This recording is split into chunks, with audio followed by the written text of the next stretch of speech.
everybody, this is Mike with On Point Preparedness. You know, when you got 3 kids, odds are when you start doing videography, one has to be in almost every video you do. Anyways, I'm gonna bring you guys with me on a family trip. We're gonna be going out to Gatlinburg. And so before we do that, let's go ahead and get some coffee.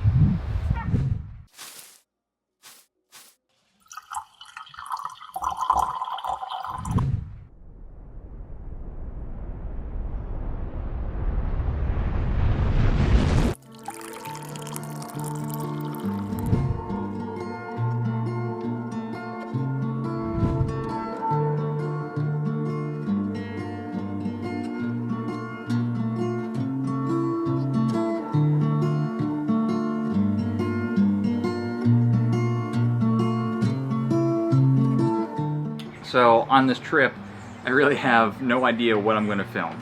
But I do have one thing to start out with, and that's really about what we're living in today and the need to get out of it sometimes. So me personally, I live in a man-made house. I go to work in a man-made car. And when I'm at work, I'm in a man-made building, and it's cubicles and office space. At the end of the day, I'll get out from my man-made building where I work into my man-made car, back into my man-made home. And a lot of us don't even have time to really do anything when we get home because there's only a couple hours left in the day. You have to get dinner started, you gotta get the kids to bed. Just time is always against you. And really, you need to take the time to get out of man's world and get into God's creation. So for this trip, I'm really looking to rediscover God, go back into creation and just sort of rejuvenate myself on this vacation trip. So I really suggest, everyone do that. Take the time to get out into nature. Get your kids out into nature because the world's way too busy for us to be stuck in it all the time. But I'm gonna finish up this coffee. We're gonna get these little guys ready and then we'll get packing.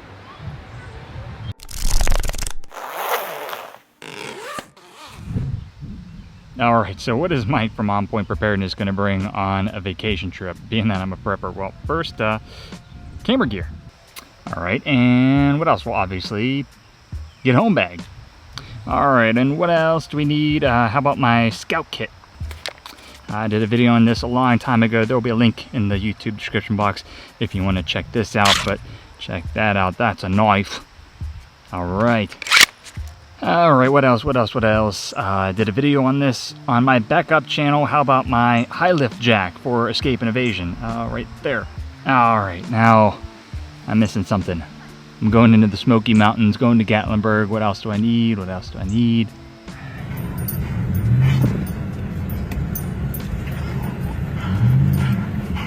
Chainsaw. I should probably clear this with the wife first.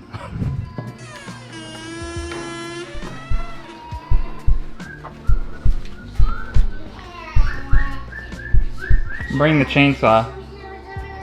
What? We need it. For what? In case there's a wildfire. No. Okay, so no chainsaw. But she never said anything about crosscut saw. Alright, I am set. Alright, hey guys. Man, you are going to town on that hand, brother man. You're tired. Anyways, we just finished up packing and something came to mind while I was getting all the preparedness stuff ready. And it's really about how if you identify as a quote-unquote prepper for whatever you're preparing for, whenever you go on vacation, especially if you're flying really far away, there's always a little bit of apprehension because you're leaving the bulk majority of all your preparedness supplies here at home. You can only bring a limited amount. And some folks that are pre-tribulation rapture will use that against those who are preparing, saying, oh, well, all that causes is fear, fear and apprehension, and that's why it's not good. That's why you shouldn't do it. Now, I agree, you can't burden yourself with fear and apprehension on preparing for things. When I was just a strict prepper and I hadn't been saved yet, it really started to burden me where, you want to learn everything. There's so many aspects to preparedness, whether it's communications or bug out bags or how to start fire or shelter or who knows how many topics there are, and you can't be a master at all of them. So then you'll say, oh, well, I need to build a community of people. Well, I'll tell you what, trying to get a group of strangers together that their only bond is preparedness and keep them together, that's extremely difficult. And so that's even stress. And so, yeah, it is definitely a big concern that if you are preparing, you can't get overwhelmed by it. You can't let it put you into bondage, so to say. But that doesn't mean preparing isn't wrong. I mean, just look at the figures in the Bible. You know, a lot of people that are pre-tribulation rapture will say, well, God will provide for us if we're still here, like he gave manna to the Israelites when they were in the wilderness. And sure, that might be a mechanism of God's support for his people in these last days, but, oh buddy, but that's not the only mechanism in which God works. He didn't build Noah's boat.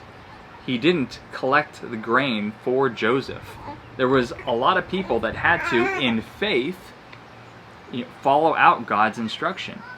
And so, like I've said before in other videos, my fear for those that support pre-tribulation rapture is, what if you're wrong and you're here for it and you're completely unprepared?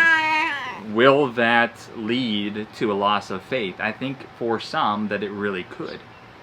But anyways, don't let preparedness put you into bondage. So for me, for this trip, I'm going to bring what is reasonable. Maybe the chainsaw wasn't so reasonable, but that crosscut saw was. But, you know, prepare as best as you can. And leave the rest up to God. You know, just follow faithfully with his request of you to prepare. Maybe the preparedness is for you, maybe it's for others.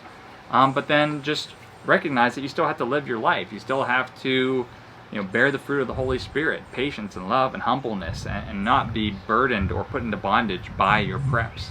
Again, I've said in another video that my idea of all this preparedness stuff that I'm collecting is for either me or others, but it actually might be a test of faith. What if it all goes up in smoke one day? Really big test of faith, but I'm prepared for that. I'm prepared to trust God with whatever he does to me or works through me or near me or around me. Oh, buddy, you're getting tired, huh? This is going to be a long trip, huh? Well, I better get going. But, yeah, don't let preparedness put you into bondage. Just make sure you do the best that you can. The best that you can. All right, well, let's get on the road.